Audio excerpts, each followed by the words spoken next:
I really do believe that sending bombs through the mail to people that you don't know, to blow them up for no particular reason, I really believe that's a bad thing. I think I knew that going into it, but that was definitely put to the test by getting involved with him.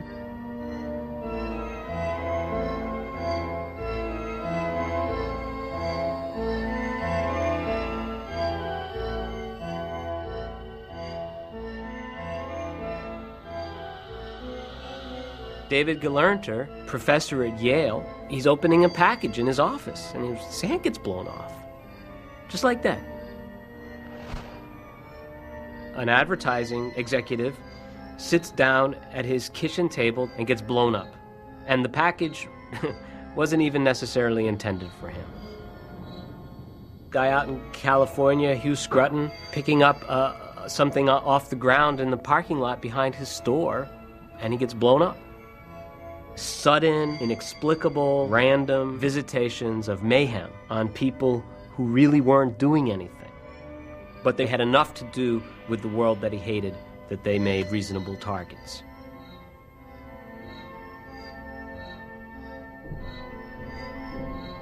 So how do you get a letter from Ted Kaczynski? I wrote him a letter. You just write him a letter? Yeah, you write a letter, you put a stamp on it, you put it in the mail, and it gets there.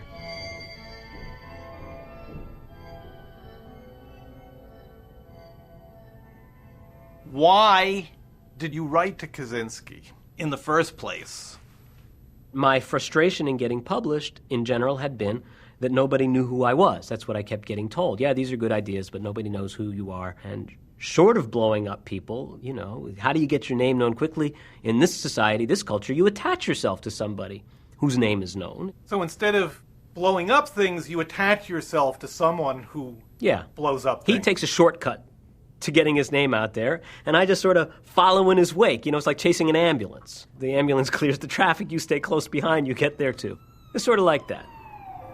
You write to Kaczynski. What do you tell him?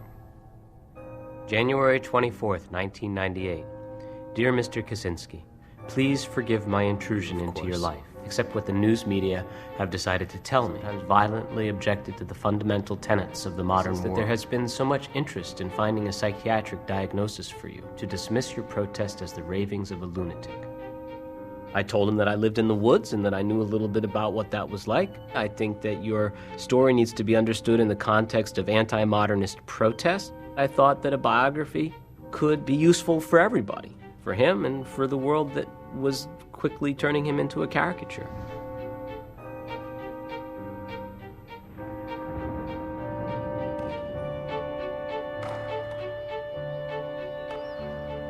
I'd gone to college and discovered that I really liked working with my hands and gotten a gig working as the caretaker of an estate. One day I was splitting wood and I thought, I really like splitting wood. I wonder if I could move to my grandfather's property and split wood. There's no house there, he says, and I said, well, I'll build something. So I built myself a cabin. It was just too much trouble. It was too expensive. It was too hard to put in electricity and running water and so on, so I just didn't. And it all seemed fine. In fact, it was great. It was a wonderful thing. At that level, we were fellow travelers. We had done something very similar for what appeared to be similar reasons. We had both put ourselves off the grid for the reason that being on the grid felt in some way intolerable. Similarities. What specifically would be those similarities? Well, the most ridiculous one, of course, is the wish to get published, the wish to get heard. He wasn't content to just live in the woods and shut up. He found a terribly twisted way, a horrible way, of making noise. And, by the way, getting himself published by the New York Times and the Washington Post to the tune of 35,000 words. Now, I'm not that desperate, but the wish to be heard was definitely powerful. He talks about having had an epiphany in maybe 66 or 68. Kaczynski's epiphany was a recognition that he could kill, that he was capable of it. I can kill people, and I will kill people. There's an idea. The first time I received a letter from the Unabomber, I had my wife open it. I called home, and she said, "You got a letter from Ted Kaczynski." There was an actual letter from the actual Unabomber in my actual house, in her actual hands. Well, open it! Really? Yeah, go ahead, open the letter. And she did, because she's a brave woman. Holding the document itself, what was that like? This should be momentous. I was holding a piece of history here, some kind of an artifact, handwritten letter from this guy that everybody knows who he is. I didn't quite feel that, though. There was something routine about it. There's something so normal about a letter. In this first letter, what did he tell you? You know, it was just sort of a, "Hi, how are you? Get to know you" letter. First thing he did was he apologized for being so long and getting back to me. Then he told me that he wanted me to know that there were other writers who were interested in his story, but that he was glad to have correspondence with me. It would seem, he said, from the articles I'd sent him, I didn't think there was any such thing as objective truth. Did I really think that was the case? For instance, he said, if a nuclear bomb explodes, the consequences are going to be the same for the people who believe that there's such a thing as objective truth and the people who don't. Fairly provocative example, given who he was.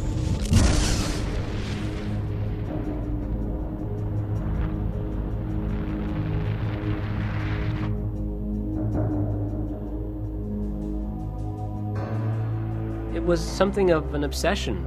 It was what I was doing with my time. My hobby, I guess. Writing letters, reading letters. The letters themselves were time-consuming to write and to read.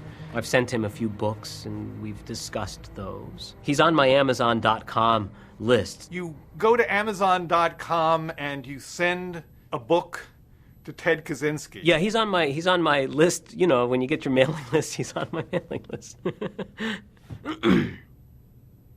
We talked about his case.